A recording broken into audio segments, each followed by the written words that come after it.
Hello everyone. So the topic I have chosen today is Regulating Act of 1773. I really feel that this act or this moment in history is one of the most crucial one if we talk about the British control of India.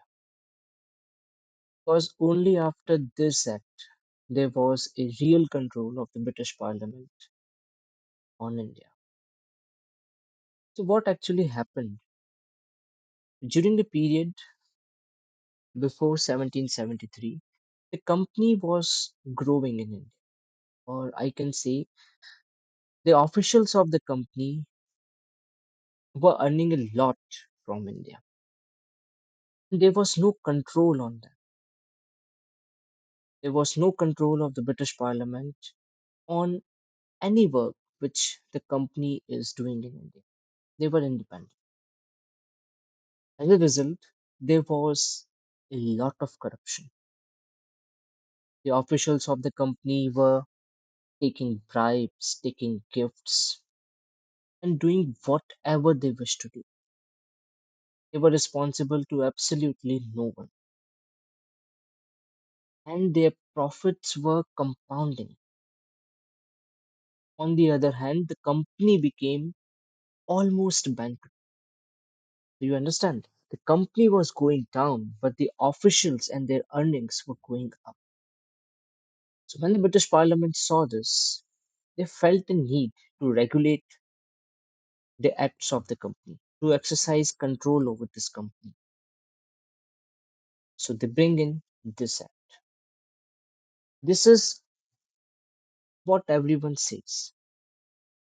But what actually was happening in the back is the ministers in the government saw their friends, who were the officials in the company, earning a lot more than that. So there is a popular saying that दोस्त अगर fail हो जाए तो दुख होता है, पर दोस्त अगर फर्स्ट आ जाए तो और दुख होता है. So how can they see that their friends, the company's officials, were earning more, much more than what they were getting? So they brought in this act, the regulating act, to regulate them. What this act did is it controlled the working of the company and many other things. So all those things is categorized into three sections. First is the administration control, second is the control of the company, and third is the judicial control. Now in the single sheet of paper which you are seeing, I have covered everything which is written in this act, almost everything which is important in terms of the paper also. Okay, and I will make sure that after I explain this paper to you, there will be no need left to again recall this act. It will be pasted in your minds. So let's start. So the first thing was the administration control.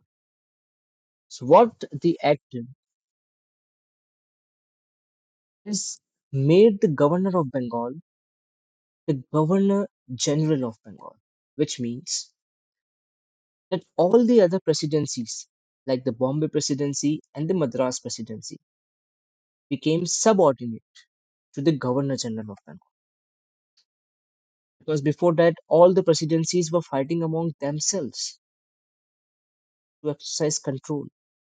So this act made all other presidencies subordinate to Bengal.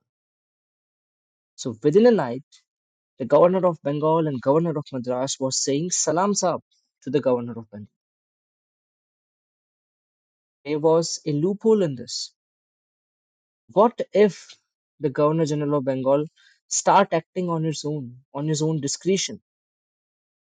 So this act appointed an executive council for him of 4 members and said that any decision you make will be decided by the majority vote of this council. So now you see what happened? The Governor General of Bengal is supreme, but the Executive Council will decide what he do, and all the other presidencies will be subordinate to him. So administration is fully controlled after this. Let's move to the next one. What about the company? Company was doing whatever it liked to do. So the crown said, sit down. From today, whatever you do in any capacity, whether it's civil, military, or commercial work you do, you should tell us everything.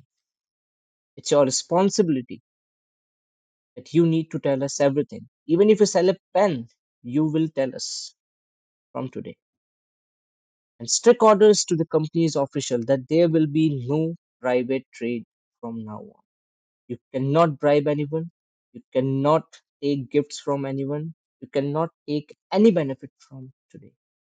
And from now on, whatever you do, tell us. Clear instructions.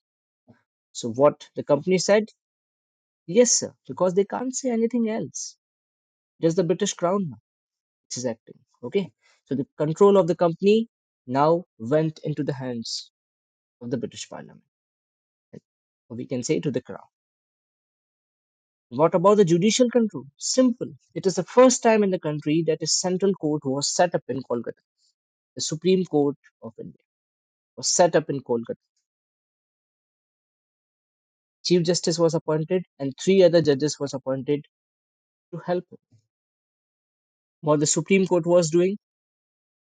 Majorly three things. First, that it has the complete jurisdiction of all the British subjects which were in India. Second, it became a court of records. Whatever record is placed in front of the Supreme Court became an official record. Okay.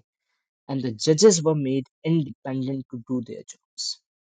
So now they can tell any official, let's see, now we are in control of the legislation of the legal work. You need to act responsibly. That's what the Supreme Court is now telling the officials. But there was a limitation to their control. The revenue officials were exempted from them. They cannot be jurisdicted in this court. This was a loophole, and the official tried everything they can to exempt the officials from the control of the Supreme Court. So there were good things, but there were certain loopholes in this also. Still, this is how the crown now having the judicial control over the subjects. So these were all the points which were there in the Regulating Act of 1770. And this single paper, this single diagram will be fit in your mind now. And you will always remember what was there in the Regulating Act of 1773. It was the first time when the British government or the crown said that now we are coming to control you, to exercise real control over you, and you cannot do anything without our wishes. So I hope you have all understood this act. Thank you so much.